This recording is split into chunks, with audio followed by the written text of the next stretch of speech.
Welcome to Able Heads, the podcast where we dive into the minds of creative thinkers, problem solvers, and industry leaders. Hi, my name is Anika Aggarwal, and in each episode, we break down smart strategies, bold ideas, and the real stories behind successful brands and businesses. Today, I'm joined by Rebecca Ferguson, better known as Fergie, better known as the Anti-Beige designer. And yes, that's trademark. Fergie is a powerhouse in UX and brand building.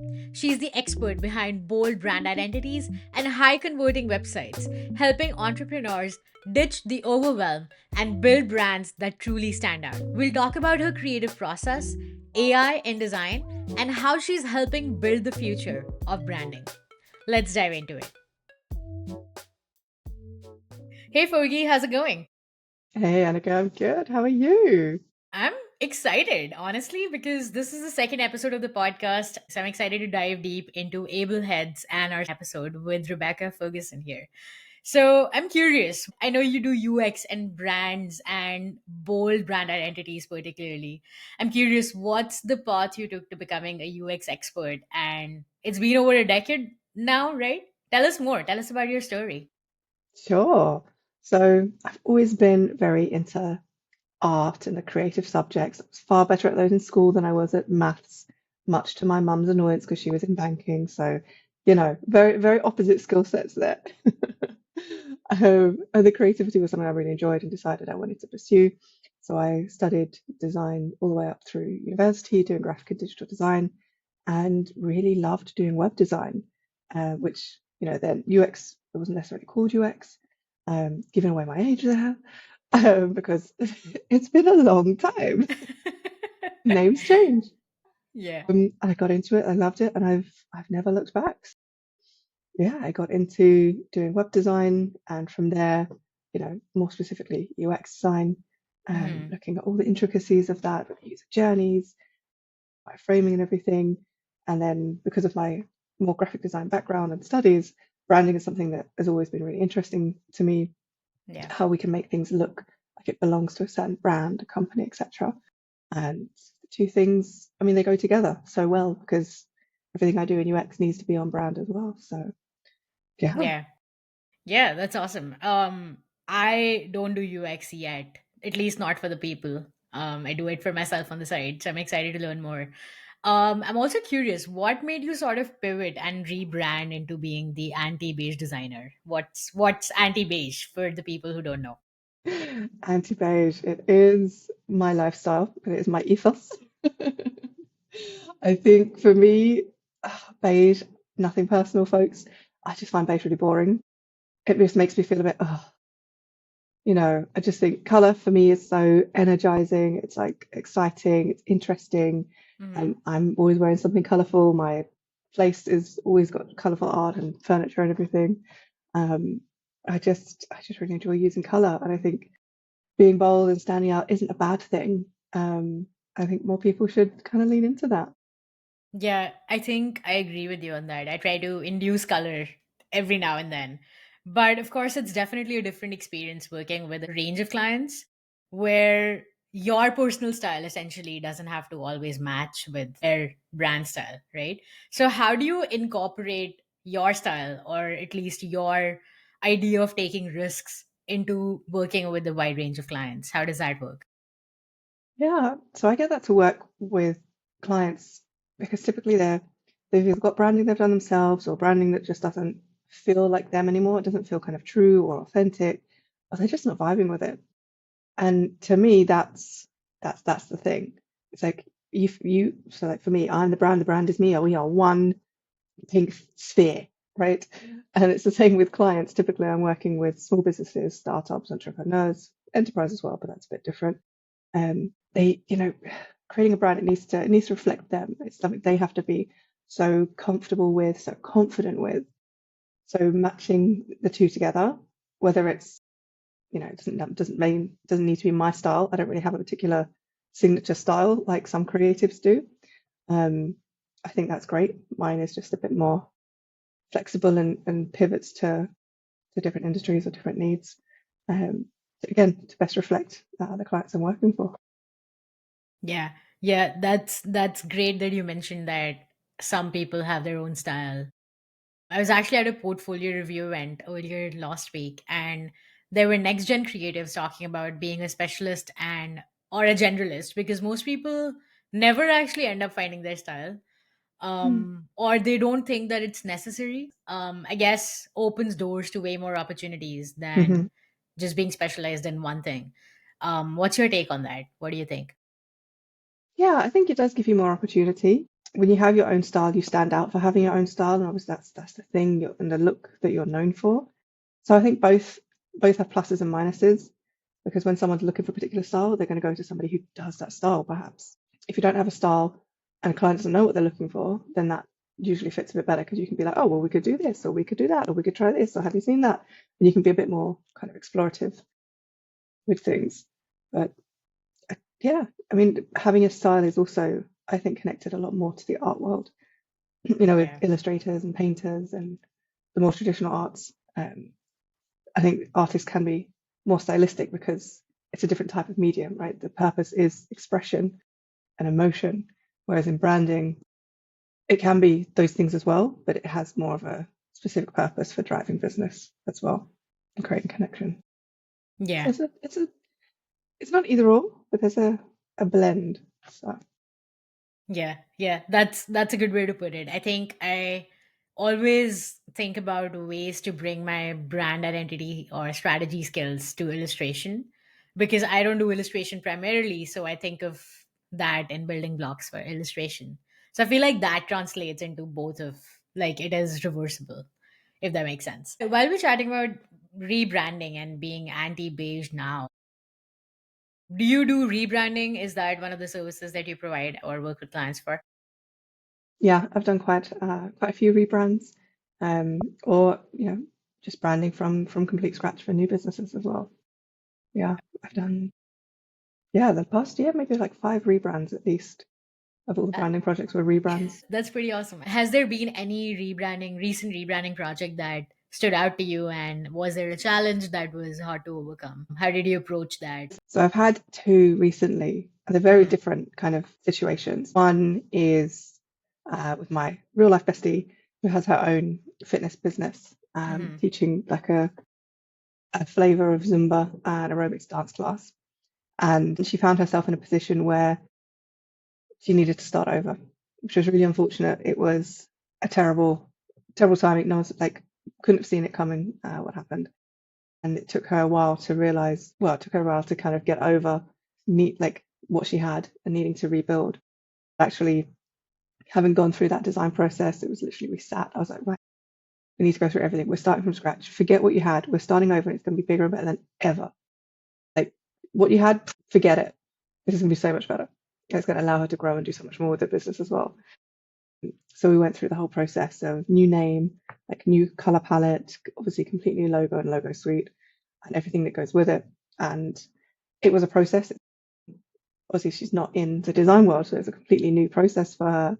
And going through that, you need to be able to have the conversations in a different language. I think as designers, sometimes we get really fixated on like technical terminology and things like that. But trying to understand what do you like, what do you not like, why, like what's feeling off, like if it's vibing with them or not, like that sort of thing. Um, and we got to I love seeing somebody's face light up when they like that's it, that's the one. And it was like that kind of moment. It was perfect.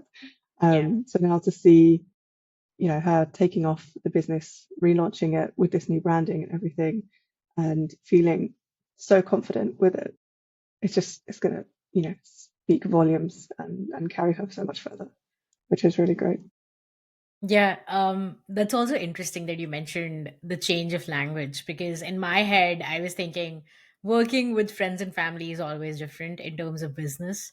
So how did that sort of work with your business and strategy? We're both very busy, so Yeah. it meant that the timelines had to flex, to fit the lifestyle. And because she wasn't, I need it now, I sort of allowed her to sit with it. So if she needed to sit with designs and think about it for 2 weeks, okay, you do you, sit with it for 2 weeks. Like, don't rush a decision and then be like, oh, later on, be like, I'm not quite sure. So just allowing each other that flexibility, that time, it worked really well.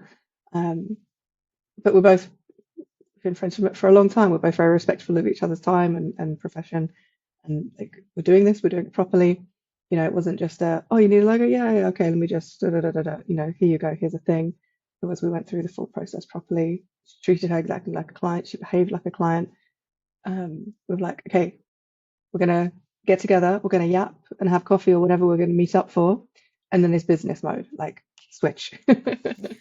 Yeah, no, I love that.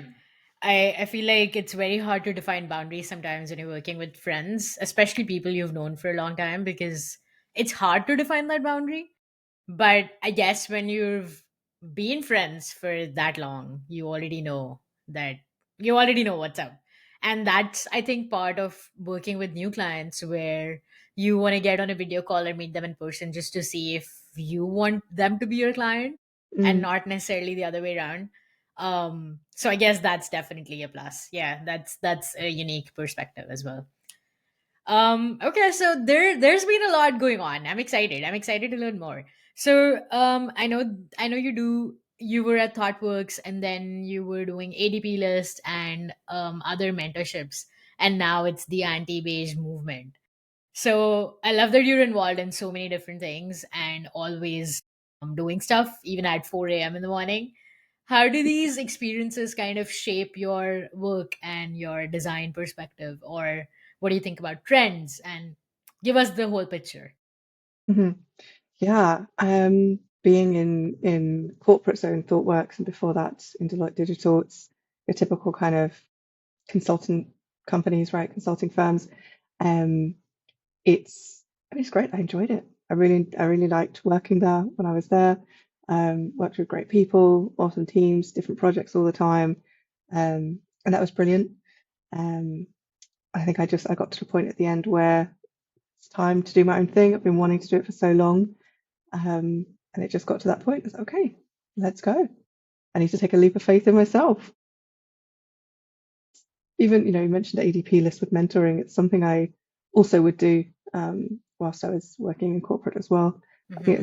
it's so important. Mentoring is something I say quite passionate. Probably sounds a bit cheesy, but I think it's so important, and I think more people, especially in the design world, need to kind of be open to. Like when I started in a really small company.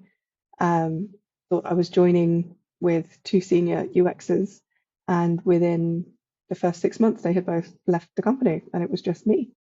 And that was the most shocking thing. And Yeah. like, oh my goodness, it's just me doing all UX design for this big company for these big clients. Of Hmm.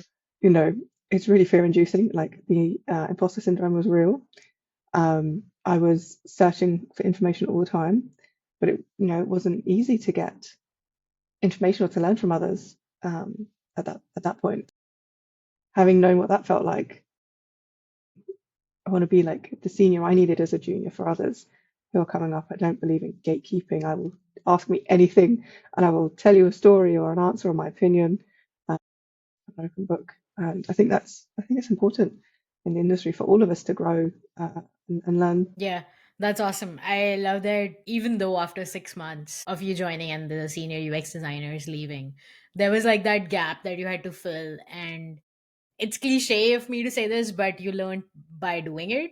And I think for me personally and my journey, that's always been the case as well, because I'm an engineer by training and I got into design just by opening up one of the Adobe tools. And I was like, you know what? I'm just going to try to do this. And I don't even know what the terminology is called, but I'm just going to look it up and see what comes up.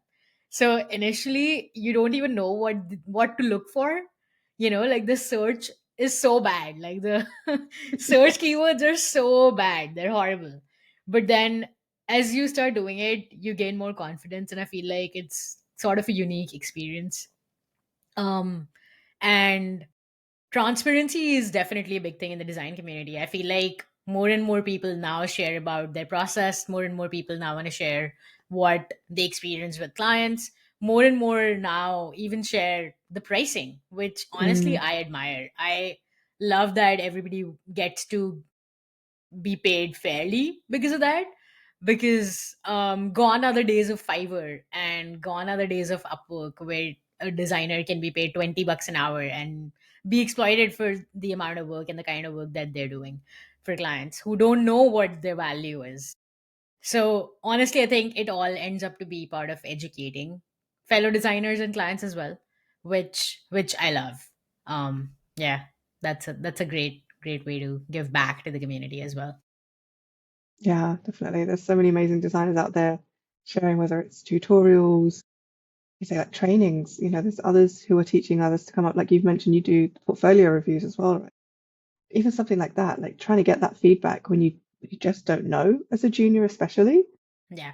I mean, even as a senior, like a couple of years ago, I was like, I really want somebody else to review my portfolio. I'm sick of looking at this thing. I want a different perspective.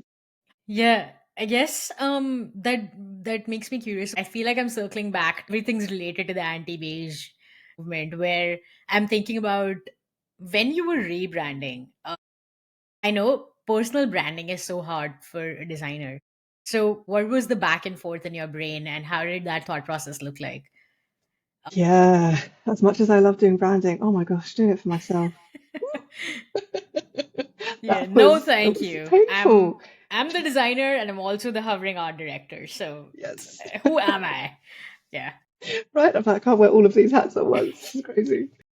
Yeah, I was so not specific in the beginning Yeah. of oh, I like this and I like this and I like that because I like so many things and I like all the colors. Yeah. I think my first branding as Fergie Design was I still have it somewhere. It was fine. It was great. It still was a bit of a taste of what I have now. Now is a kind Mhm. of more developed version of it. Um, but the anti-beige designer came. It was kind of born of just there's just so much beige, especially in so many industries right now. I'm so over it. It is so overdone. Um, and when I've had those kind of discovery calls with customers, especially when I was having a few more customers in more of the wellness and well-being space, yogis and the like, they love the beige and the sage. And that's great. It's a beautiful, calming color palette. Nothing against it, but you know what? It's not going to help you stand out. It's not going to help people recognize you from the other beige and sage yoga Yeah. instructor, right? Um, I just thought, no, I'm not known for that sort of stuff. I'm known for my like bold, colorful use of design. Um, it just if yeah, coming up with that.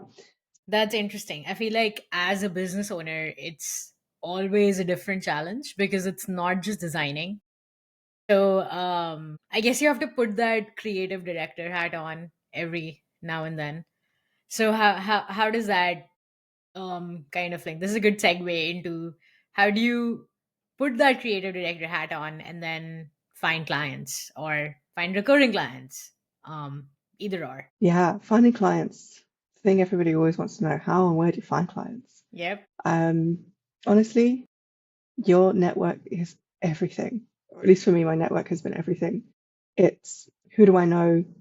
Who, by extension, could I then know through others? Who do I know who could, share something that I post, or might know somebody who would then, they'd bring me up in conversation if the topic of branding or web design or app design, UX, whatever it might be, comes up. Who might mention me? Making those relationships and building those connections um, has been the most important thing. And I genuinely used to hate networking. Obviously, coming from a corporate background, we were kind of forced to do these things quite a lot. Never enjoyed corporate networking events. Honestly, I would literally find somebody I know and like hold on to them for dear life. I'd be like, "Don't you dare leave me!" And if they went somewhere, I'm like, "Right, cool. I'm gonna go and do this other thing." Like Yeah. make an excuse, like go get another drink or go somewhere in a corner. Sit in a corner. Yeah. Yeah. um, but that's something that I've definitely invested a lot more energy and time into, going to more events like for small businesses where I'm going to find my audience because that's who I'm working with, that's who I'm working for. Um, Having conversations and not having forced conversations of, oh, so what's your online presence like? Like, oh my gosh, that's who wants to stick around if that's the open line for a Yeah. conversation, right? It's Yeah. more about getting to know somebody, understanding them, what they're up to. then, you have the interaction. Oh, so what do you do? Or what do you do? And then, oh, this is what I do. Da, da, da. Really, I hate the whole car salesman type spiel. Hmm. I think when there's a connection, it works. And for me, that's what's worked the most. Yeah. That people have met me, whether it's been at an event or we've known each other and come across each other online. We've had conversation. Again, they could ask me for advice and I'll give them my advice. I won't say, oh, well, yeah, book a power hour or here's a, paid discovery, or sometimes that's appropriate, not Yeah. always. Yeah. So by being open and trusted, like being kind of a trusted person to them, by giving this advice, again, it builds that relationship. And then when they're at a point where we need to bring somebody in for this or we need to do this now, we've already got that connection. I'm not starting from zero or from scratch. So those kind of are my main platforms. But it just shows that putting yourself out there and putting things up online, not just deleting, removing anything. People still come across your work. Like I still get notifications that somebody's liked a project of mine on Behance from like 4 years ago, and I'm like, oh, cool, Yeah. wow, Yeah. I forgot that was even there. Yeah, no, I agree. I think the networking part that you mentioned about not being transactional and only thinking about the interaction and getting to know someone is great, because obviously everyone's at a conference or a networking event to network with people and leverage each other's network, but you don't have to make it obvious. You know what I mean? Like it's obvious, but you don't have to make it obvious. That's a great tip. I also agree with you. I think Instagram hasn't been my source of clients as well either. I think LinkedIn definitely works better, because I feel like inherently people are more serious on LinkedIn. Inherently people are looking for people who are looking for work or hiring people on LinkedIn, as opposed to Instagram, which has a wider audience where people are just on it, you know. Yeah, I think also LinkedIn, Instagram. It's been like such an evolution for me as well. Like I started on Instagram just sharing about design before I had my business, like before I Hmm. started it. So I was just there as me when it was Fergie.design, just sharing information about UX. Like here's how to do this, here's how to do that. This is why personas are used. This is why user journeys are important. It was very Christo style as well at one point, with all the carousels with the information and top 10 things for da da da da. Um, so I've really evolved from being on Instagram as a designer, sharing content for designers and kind of more in that educational space, evolving it into me sharing that, but also starting a business. So kind of was like one, how can I say it? Like two, one foot One here, one foot foot there. in, You know what yeah. I mean? I can't Yeah, remember how I that know, saying I know what goes. you mean. I know, I'm in the same boat. Yeah.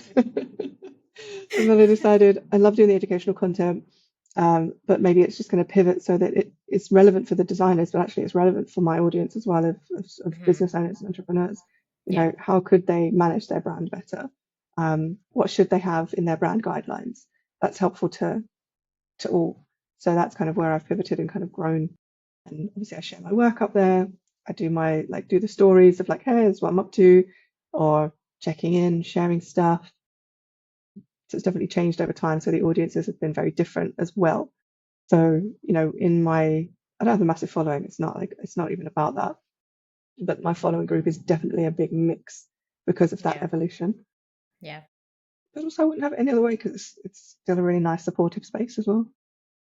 Yeah. I think that answers another question I had in my brain about how do you help manage clients in the sense of teaching them to think beyond logos and colors. Because branding is not just logos and colors. And I feel like Instagram might play a big role in teaching clients that as well. Yeah, honestly, yeah, branding is so much more than a logo. It's so much more than your colors. Yeah. Even just thinking of design assets, you've got your typography, you've got your graphics, imagery style, photography style, tone of voice. All of this makes your brand, but it's how you then use that is Yeah. you putting your brand out there. And I think with my clients, what's worked well is because I'm creating something that they feel so connected with and that it reflects them, their business, their products so well. that they're able to really put their messages out there, put their promotions out there, whatever it might be. They know that they know who they want to talk to because they know who their customer base is. So with all of those things in the brand toolbox, they can't really lose. They've got what they need. But the messaging is so key when we're going into whatever social media platform it is. Yeah. You could have the most beautiful aesthetic color palette. You could have a killer logo, but if you're just putting a Instagram post of just your logo, a cool logo. Does your logo tell me what you do, what you offer? Sometimes they Yeah. don't, right? Yeah. And so this is also important things with branding, but I don't just need to see a logo. Like what do you do? What do you offer? Who's behind the Yeah. business as well? Like, Yeah. is it a single person? Is it Yeah. a team? Is it bigger than that? Giving people a sense of who they're buying from or who they're interacting with, who they're, going to be getting services from, and the business on social is all of these things are just as important. It's a lot of hats to wear. It's a lot of things to do. Yeah. Um,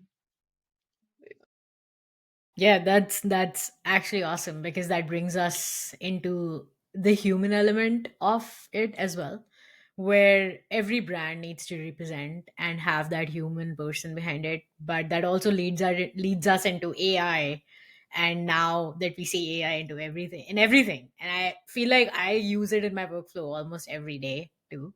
When I say almost, that's a lie. I use it every day, and I feel like AI is taking the world by a storm. And I'm curious, how do you incorporate that into your workflow? What are your thoughts on it? Do you like it? Do you dislike it? Uh, Initial thoughts. Just whatever comes to your brain right now. yeah, AI is something I'm so curious with. I hear of the new tool, I'm like, oh, which is just me very, I love Yeah. tech and gadgets and all this kind of stuff. So I'm Yeah. always going to explore, experiment, be like, oh, what does this do? How could I use this? Let's test this out for whatever idea I might have. Yeah. Um, I think the things I use most at the moment are things like image generation. Hmm. So I'm not an illustrator. I can't claim to do a lot of illustration. I can do some basic things. It's not something I focus a lot of my time on. But having AI to then feed the information, and start to do all of the prompting to get an output that I want, either for myself or for a client, I think that's great. I'm not having to keyword search in any stock sites, Yeah. spending loads of time, being able to customize it, create all kinds of images. I really enjoy, even just for fun. Honestly, I can't even say hours, the days, the weeks that I have spent even just playing around creating fun images with Adobe Firefly. Hmm. Yeah, love it. It's great. I think that's probably one of my favorites at the moment for creating images. I've tried a few others like Dali, and Midjourney. there's a few apps that always end up going like Yeah. viral, like Remini, Yeah. and a few others. Just because I think it's wild. I think it's amazing. Like I don't believe it's going to take my job. AI can't do what I do. Yeah. No Yeah. chance. Yeah. You won't Tell us find more. Tell us the. more. Why do you think it won't take your job? Because I know there are haters and lovers. It's kind of like a love hate relationship right now, at least, because we're Mhm. in such a huge gray area right now in terms of ethical consideration. So I'm curious, what do you think makes it so? For me, it's having explored and played with a lot of these tools to Hmm. create. So, for example, using some wireframe AI tools to create app screens, app wireframes, website wireframes, knowing, okay, I've got this project. This is what I would do. This is what I'm thinking. But let me put this information into AI and see what AI would do. Yeah. It's basing it on not the most up-to-date design principles Hmm. sometimes, or best practices. So the things that it's churning out are really seen before and overdone. And I think that's where we as humans, we know better. We have more organic ideas, new ideas, or fresh takes on something. So I think that's where me as a human, I'm always going to win up over AI. That's how I think personally. There's no way an AI could think the way my brain thinks with all the things that go on in there. Yeah. Right? Yeah. These tools they only know what they're programmed to know, and even for them to output something, it takes a person being sitting in the middle there to tell it what to output. Now there are some that are getting better for sure. Being able to put like a really brief couple of sentences into something and it creates a website for you. It's like, oh, Yeah. interesting. Yeah. It's great that it's created something, and that's Yeah. something I might kind of lean on, because how, you've got an engineering background. I don't have an engineering background, so I've got very minimal coding. I can do, customizations and things like that. But JavaScript, oof, no, struggle. Yeah. CSS, love. So being able to put ideas into a tool and it kind of outputs something for me that I could then take again, edit, tweak, you know, just kind of make more of my own, and customize.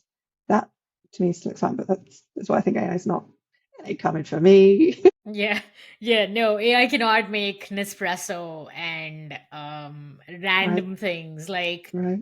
I think that was the most interesting AI exploration that I saw you doing. And I loved seeing that.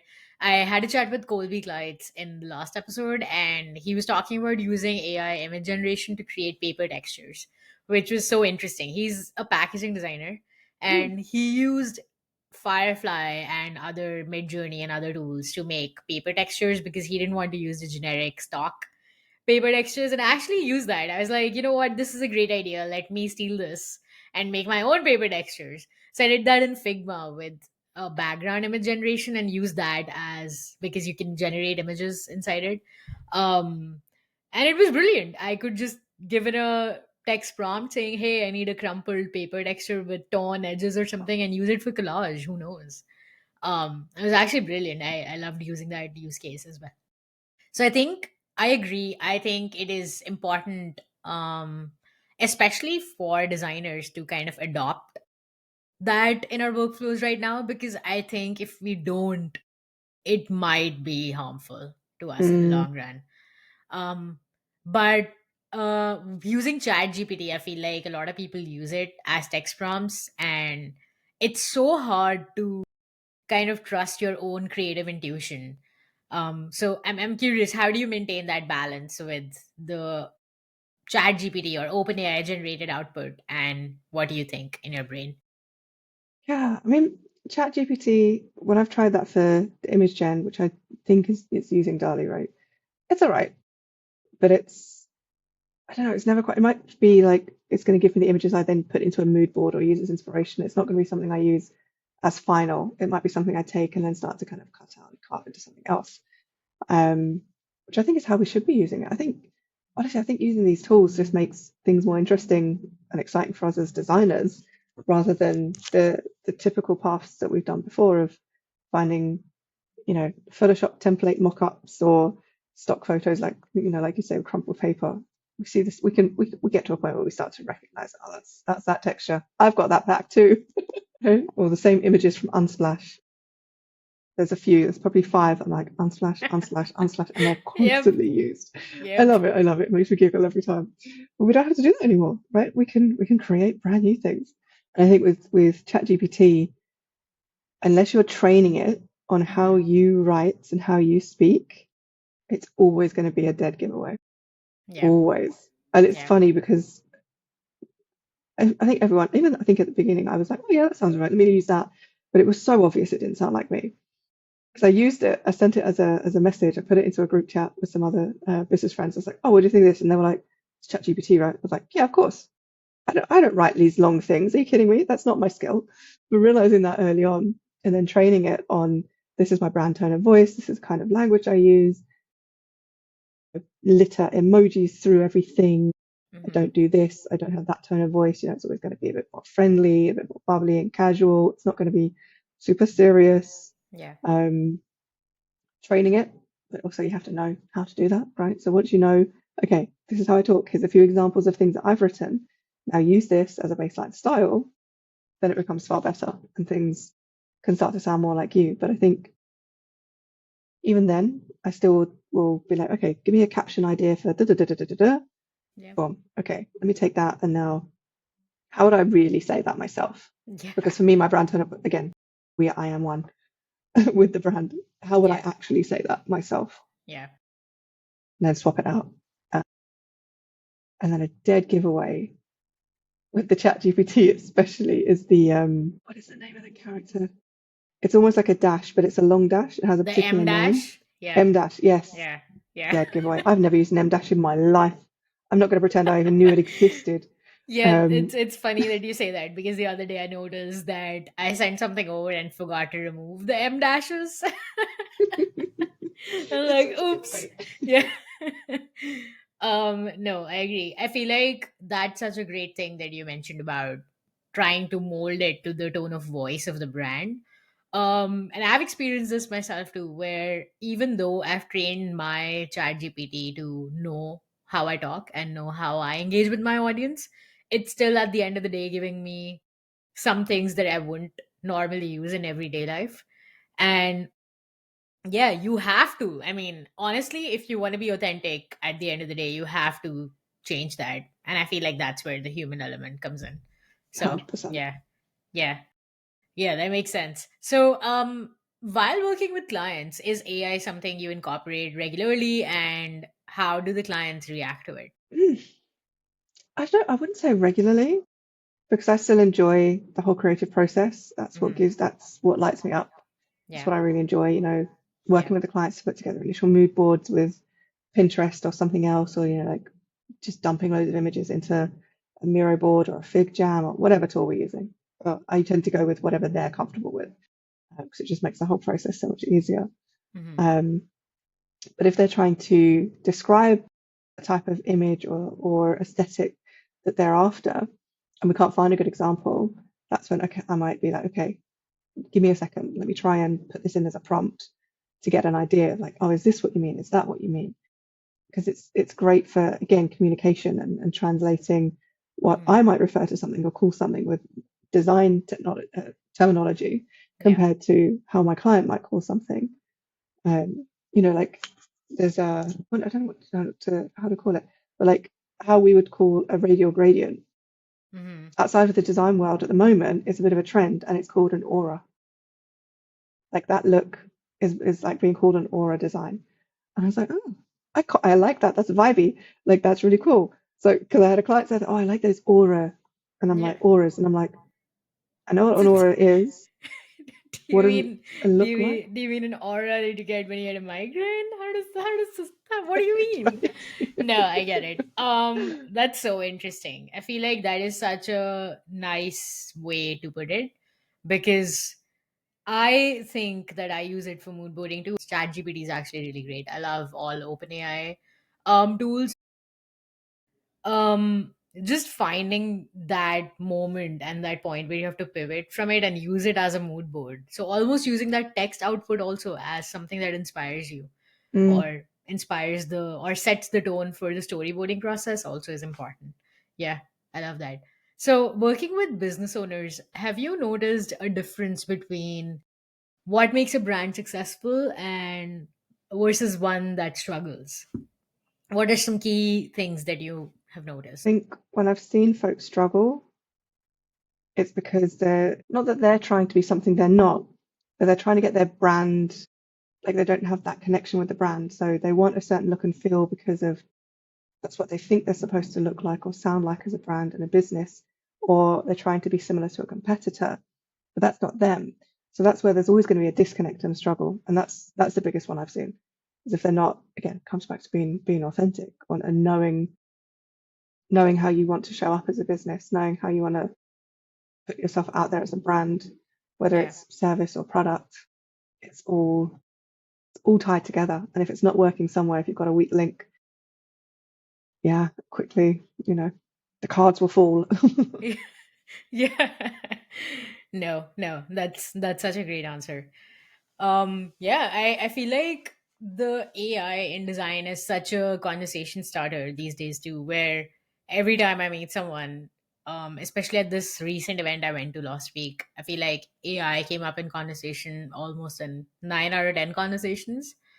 And it was kind of a mixed bag where I feel like AI and a small business owner and a freelancer, all of it just like is one conversation. You can't necessarily have it as you can't think of it as separate elements. So how does AI give you an insight or AI analytics give you an insight where it changes how you approach design or your strategy? Is that something that you implement in your process? It's changed my strategy. I think I definitely lean on it a little bit more when I'm doing the research phase.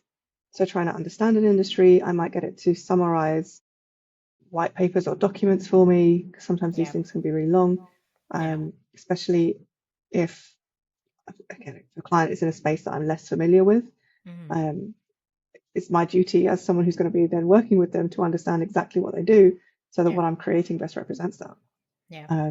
So getting it to help me research, just even just give me a basic understanding of what it might be, Hmm. um, giving me an idea of other competitors in the market that I can then go and look at as well, things like that. Asking it to do comparisons, but then setting parameters of what I want it to compare. I do a lot of competitive analysis, and I used to do it very manually. Like everything I do, I've always done very. It's me. It's me clicking, searching, doing all of the things. Right. I Yeah. think that bringing in these AI tools into that speeds it up, but we still have to fact check everything. You know, Absolutely. Yeah. Yeah. AI can hallucinate something wicked. So Yeah. we can't just take it as truth. Yeah. So I'll take it and be like, okay, cool, let me just go and fact check and double check this Hmm. elsewhere. But sometimes it can give a great baseline. Yeah. Yeah. That's such a great process. I love that because essentially with UX too, there's so much research involved that just speeding up that research process and then doing a fact check at the end of it all just like makes Mm, that 4 days into 1 day. yeah, Yeah, and I feel like yeah. that's super helpful. So how do you see that process, or I guess partnership between the human designers and AI evolving in the future? How do you envision that Honestly, I see AI as my assistant that I can never afford. Well, I can't afford right now. For now, universe, you're listening. manifesting? Manifesting this. Yeah, Yeah, AI is all the whole team and assistants that I don't have right now, um, because it is, yeah, me, myself, and I. I think that's kind of how I see it at the moment. I think the more we experiment and explore tools rather than being scared of it, I think is a better approach. Because I know what being scared of it. It's not it's not going to do us any harm, not really. It's about being aware and understanding how it works, when it's good to use it, when it's maybe not so great to use it. mm, Um, for us as creatives, understanding with these image generation tools, which ones are ethical, which ones are less ethical, or not ethical at all, just scraping the web. yeah, There's a big talk about that at the moment, especially in the UK, around them taking away the kind of almost copyright law of digital art and things like that for artists and creatives, and not protecting us and just taking everything and letting it feed.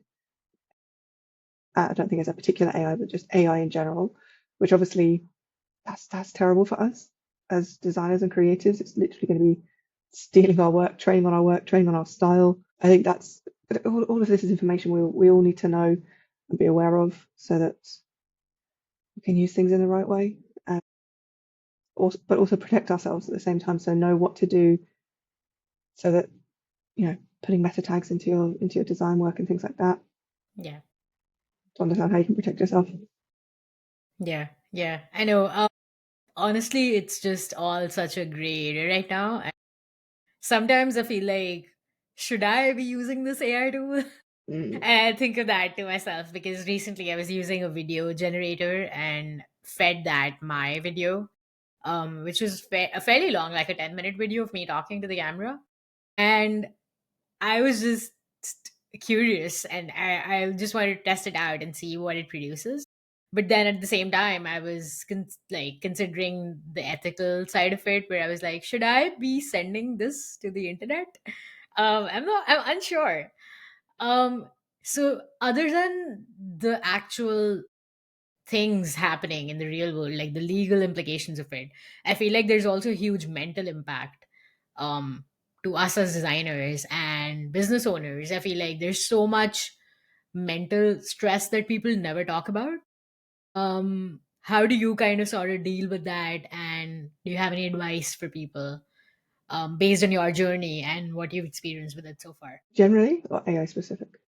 Generally, we can talk about Generally. general mental impact of social media, and then AI in design and AI in social media. So there's like so many factors. It almost seems like a second life at this point where I'm like, oh, there's so much going on. Yeah, it's a lot. I can't say it's not. Um, Everyone's different. I think mental health wise, for me, just being a little bit more aware of how being online too much might start making me feel. I think in the early days, especially when I was trying to start and getting the business off the ground, I was definitely on Instagram way too much. I was sharing and putting out the content, which is great, but I was also consuming so much. I was looking at what so many other designers were doing in other parts of the world, and they've got years of being in business on top of on me. Like they're 10 years down the line. I'm on day one. I shouldn't be. I mean, yeah, look at what they're doing, but it makes you kind of have that comparison. Hmm. It can make you have that imposter syndrome, which I hate. Imposter syndrome is just like, shush, go away, enough. Like we are all able and worthy and all the rest of it. And that self doubt just, yeah, take a hike. But again, even that, it took me a lot of time to get to that point of like, shake it off. I have a few things that I do. So like going to the gym for me is a really good outlet to just de-stress, not think about anything work-wise or design-wise or anything. Just Yeah. focus on myself for like a good hour or plus, depending on what I'm doing. Taking time to just, well, when the weather's good in London, not always, just go outside for a walk, just to get that kind of mental clarity. Yeah. Just taking a break, monitoring how much I might be using social platforms. Um, I can definitely get sucked in, but it's also because I really enjoy seeing what everyone else is doing and being like, oh, that's so cool. How did you do this? I'm just interested in it all, Yeah. looking at like who's done what with the new trends or who's using what tools. Yeah. I have a friend who she does so much with AI, and that's Yeah. really her focus area. And she's used a lot of those video generators. So she's got like a whole AI version of herself. It's literally, it's Yeah. not her, but she's made it look like her, sound like her, Hmm. everything. And she Hmm. can make all these videos now. And I'm just like, I think there's one called Hey Jen. I use Hayden. Hey, Yeah. yeah, GM Yeah. Jen. I've Yeah, used Hayden. Yeah. Hayden is so cool. awesome. I Yeah, I love Hayden. Yeah. but there's so many, and like I Yeah. said, I love all these things. So Yeah. experimenting and all of that, I kind of end Yeah. up Yeah. down the rabbit hole. Yeah. Um, Yeah. You can but you have to spend kind of come up for days. air. Yeah. You can spend days just being in those tools. Sora, Yeah, by OpenAI, is the video generation is spectacular. isn't it? Um, yeah, I love it. Mind So blowing stuff.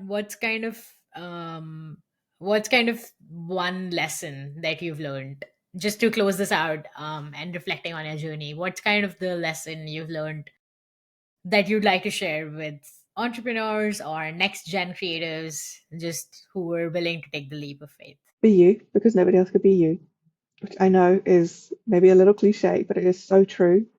We all bring something to the table that is unique to us. Like me with my anti-beigeness, Yeah. that's so me, and that's a thing now. Like I'm really known for it because it is just so connected and so true. So find your thing, find your what is it that drives you, what is it that you love, do that, commit to it. Whether you want to niche down, whether you don't want to niche down, because I'm also a bit anti-niching as well, but that's a story for another day. Find find what you enjoy, do what you love, be yourself.